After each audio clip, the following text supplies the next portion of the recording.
Hello friends, હું વિરામ સોલંકી ફરીથી આપ સૌનું મારી YouTube ચેનલ પર સ્વાગત કરું છું. મિત્રો, આપણે લાસ્ટ લેક્ચરમાં નિયત સંબંધની ગણતરી માટેની પ્રથમ રીત એટલે કે ન્યૂનતમ વર્ગોની રીતે કઈ રીતે કયા દાખલા થાય અને સૂત્ર શું હતા એ સૂત્ર વિશે માહિતી મેળવી હતી. આજે આપણે શરૂઆત કરશું એ સૂત્રોની મદદથી દાખલા કઈ રીતે આપણે ગણવા. ચલો, તો અહીં મેં શરૂઆત કરી છે પ્રથમ ઉદાહરણથી, જે તમારી ચોપડીમાં આપ્યું છે પેજ નંબર 120 ઉપર. તમને અહીં નહીં દેખાતું હોય તો તમે એમાંથી પણ દાખલો જોઈ શકો. ચલો, એમાં એમ કહેવામાં આવ્યું છે કે કોઈ ચોક્કસ કંપનીની એક મોડેલની કારનું આયુષ્ય એટલે કે એના વપરાશના વર્ષ અને તેનો સરેરાશ વાર્ષિક નિભાવ ખર્ચ માટે મેળવેલા અવલોકનો નીચે મુજબ છે. એટલે કે એમણે શું કર્યું, માહિતી ભેગી કરી કે કોઈ એક કાર છે, એ કાર કેટલા વર્ષ તમે વાપરો છો એના વપરાશના વર્ષ અને એનો વાર્ષિક નિભાવ ખર્ચ. હવે આ નિભાવ ખર્ચ બહુ તમને ભારે શબ્દ લાગે, પણ નિભાવ ખર્ચ એટલે સિમ્પલી મેન્ટેનન્સ. બરાબર, તેનો મેન્ટેનન્સનો ખર્ચો કેટલો, ગાડીનો વપરાશ કેટલો અને એના મેન્ટેનન્સનો ખર્ચો કેટલો વગેરે વિશે માહિતી તમને અહીંયા આપી છે. ચાલો, તો તમને કીધું કારનું આયુષ્ય એટલે કે ગાડીનો વપરાશ વર્ષમાં તમને આપ્યો છે 2 વર્ષ, 4 વર્ષ, 6 વર્ષ, 8 વર્ષ. અલગ વર્ષનો વપરાશ તમને આપ્યો છે અને એની સાથે એનો વાર્ષિક નિભાવ ખર્ચ એટલે કે મેન્ટેનન્સનો ખર્ચો આપ્યો છે 1000 રૂપિયા. એનો અર્થ એમ થાય કે જો ગાડી 2 વર્ષ વાપરો તો 10000 રૂપિયાનો મેન્ટેનન્સનો ખર્ચો આવે. જો યાદ રાખજો, આ જે આંકડા આપ્યા છે એ 1000 રૂપિયામાં આપ્યા છે. એટલે આ 10 નથી, 10000 છે. આ 20 નથી, 20000 છે. 25 નથી, 25000 છે. બરાબર, ને આંકડાઓ મોટા નહીં થાય, માહિતી બહુ મોટી નહીં દેખાય, એટલે આંકડાઓને ફક્ત શ્રિંક કરી નાખ્યા છે, નાના કરી નાખ્યા છે. આખું 10000 લખવાને બદલે 10 લખી દીધું, 20 લખી દીધું, 25 લખી દીધું, 30 લખી દીધું ને ઉપર ખાલી હેડિંગમાં લખીએ કે આ બધા આંકડા 1000 માં છે. એટલે આ 10 નથી પણ 10000 છે, પણ 20 નથી 20000 છે. આપણે એ રીતે જોઈશું. તો એનો અર્થ કે કારનું આયુષ્ય જો 2 વર્ષ હોય તો 10000 રૂપિયાનો મેન્ટેનન્સનો ખર્ચો આવે. જો ગાડી 4 વર્ષ વાપરો તો મેન્ટેનન્સનો ખર્ચો 20000 રૂપિયા આવે. જો ગાડી 6 વર્ષ વાપરો તો મેન્ટેનન્સનો ખર્ચો 25000 રૂપિયા અને ગાડી 8 વર્ષ વાપરો તો મેન્ટેનન્સનો ખર્ચો 30000 રૂપિયા છે.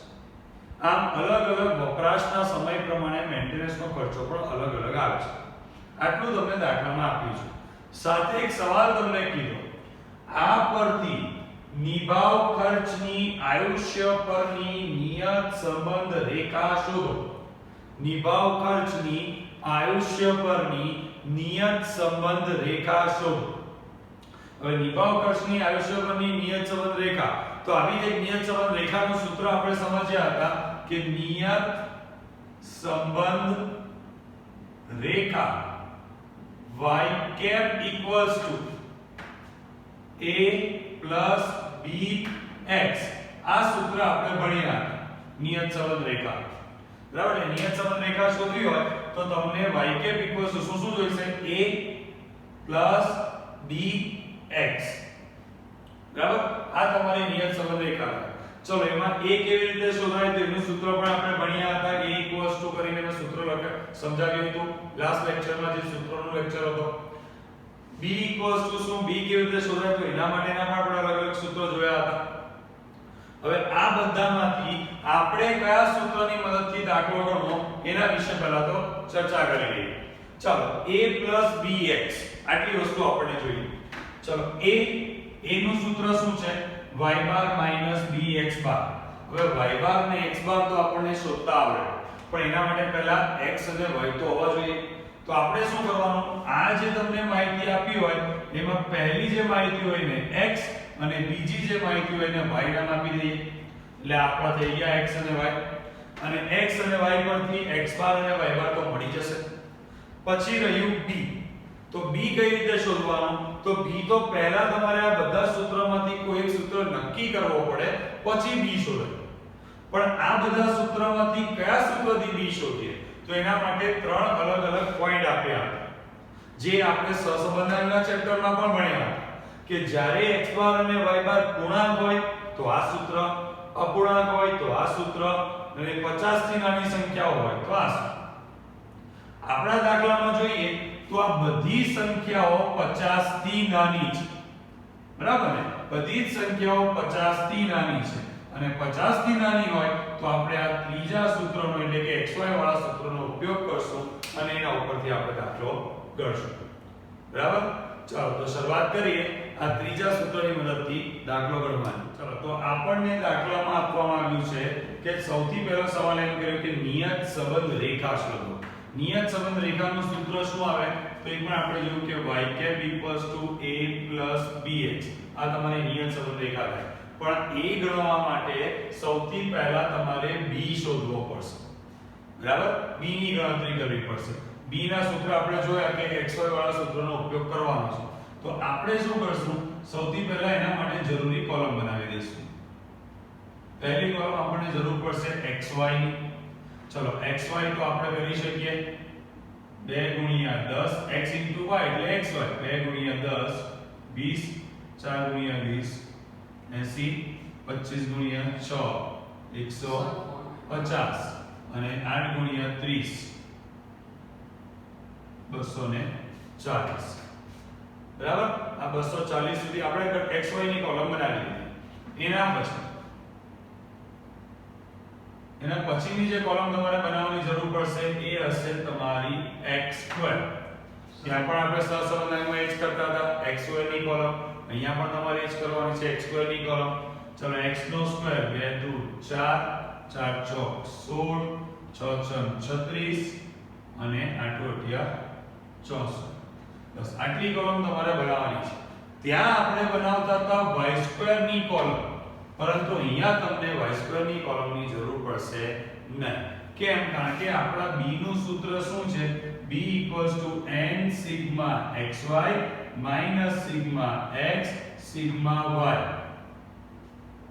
અને n sigma x2 minus sigma x આખાનો સ્ક્વેર. બરાબર? અહીંયા આપણે b ની જરૂર નથી, દાદર y2 ની જરૂર નથી. બરાબર? કારણ કે કશે y2 આવતું નથી તો પછી કોલમ બનાવવાનું પણ તમારે કામ નથી. તમે ડાયરેક્ટ ખાલી b નું સૂત્ર મૂકીને x2 સુધીની કોલમ બનાવીને પણ દાખલો ગણી શકો.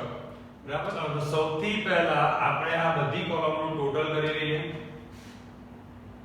4 અને 6 અને 6 12 ને 8 20 અને 3 5 ને 3 8 85 100 200 400 90 અને 20 56 ને 4 60 120. બરાબર? બધી કોલમનું ટોટલ થઈ જાય. હવે આમાં આપણે કિંમત મૂકતા જઈએ. n સિગ્મા xy, n એટલે જોડકાઓની સંખ્યા. ચલો કેટલી આપી છે? 1 2 3 4 એને આપણે લઈશું 4. સિગ્મા xy, સિગ્મા xy એટલે સિગ્મા એટલે સરવાળો, સિગ્મા xy એટલે કે xy નો સરવાળો 490 માઈનસ સિગ્મા x એટલે કે x નું ટોટલ 20, સિગ્મા y એટલે કે y નું ટોટલ 85. ચલો n એટલે કે આ જોડકાઓની સંખ્યા કેટલી છે? 4. સિગ્મા x2 નું ટોટલ 120 માઈનસ સિગ્મા x આખાનો સ્ક્વેર, સિગ્મા x એટલે કે x નું ટોટલ 20 અને પછી 20 નો સ્ક્વેર. ચલો તો આપણે કરશું 4 ગુણ્યા 490 એટલે કે 1960 માઈનસ 20 ગુણ્યા 85 એટલે કે 1700 છેદમાં 4 ગુણ્યા 120 480 માઈનસ 20 નો વર્ગ 400. ચાલો 1960 માઈનસ 1700 એટલે 260 ભાગ્યા 480 માઈનસ 400 એટલે કે 80. તો 260 ભાગ્યા 80 કરી આવશે 3.25. આ થશે તમારા b ની કિંમત. બરાબર? આ થશે આપણા b ની કિંમત. હવે આપણે તો નિયત સંબંધ રેખા શોધવાની છે અને રેખામાં b શોધાઈ ગયો.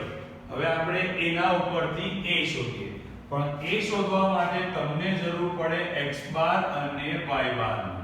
તો x bar equals to sigma x ના છેદમાં n, સિગ્મા x એટલે x નું ટોટલ 20 ભાગ્યા 4 એટલે કે 5 અને y bar equals to sigma y ના છેદમાં n, સિગ્મા y નું એટલે કે y નું ટોટલ 85 ભાગ્યા 4 એટલે કે 85 ભાગ્યા 4 21.25. આ મળી જાય એટલે આપણે a શોધી શકીએ. a equals to y bar minus bx bar. a નું સૂત્ર છે y bar minus bx bar. જો y bar છે, y નું ટોટલ નહીં લખી દેતા, y bar છે એટલે કે y bar ની કિંમત આપણે મેળવી 21.25 minus b. ચલો b ની કિંમત તો ટોટલ કેટલી આવી 3.25 into x bar. તો x bar ની કિંમત કેટલી આવી આપણી 5. ચલો તો 21.25 minus 3.25 ગુણ્યા 5 એટલે કે 16.25. ચલો 21.25 માંથી 16.25 જાય એટલે આવશે 5. આ a ની કિંમત આવી ગઈ તમારી 5. a મળી જાય, b મળી જાય એટલે તમારે y કેપ લખી શકાય. સવાલ શું હતો કે આ પરથી નિભાવ ખર્ચની આયુષ્ય પરની નિયત સંબંધ રેખા મેળવો. તો આખા શબ્દમાં જવાબ લખવાનો કે નિભાવ ખર્ચની આયુષ્ય પરની નિયત સંબંધ રેખા y cap equals to, ચલો a plus bx હોય બરાબર. આપણે લખવાનું a plus bx માટે y cap equals to a ની કિંમત કેટલી આવેલી 5 પ્લસ b ની કિંમત કેટલી આવી હતી 3.25 ને એ લખશું 3.25 અને x ની કિંમત x છે. x માં કોઈ કિંમત નહીં મૂકવાની, x ને એમ જ રહેવા દેવાનું. આ જ તમારી નિયત સંબંધ રેખા કહેવાય બરાબર. x ની કિંમત એમને એમ જ રહેવા દેવાની, એમાં કોઈ વેલ્યુ મૂકવાની નથી. આ જ કહેવાશે તમારી નિયત સંબંધ રેખા. સમજ પડી? એના પછી બીજો સવાલ. હવે એમાં આપણે બીજો સવાલ પણ આપ્યો છે. જો કારનું આયુષ્ય 10 વર્ષ હોય તો નિભાવ ખર્ચનું પણ અનુમાન મેળવો. જો કારનું આયુષ્ય 10 વર્ષ હોય તો નિભાવ ખર્ચનું પણ અનુમાન મેળવો.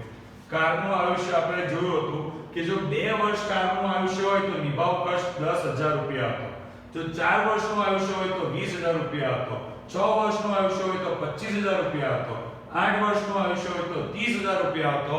તો જો સવાલ પૂછ્યો છે કે આ હિસાબથી જો કારનું આયુષ્ય 10 વર્ષ હોય તો નિભાવ ખર્ચ કેટલો?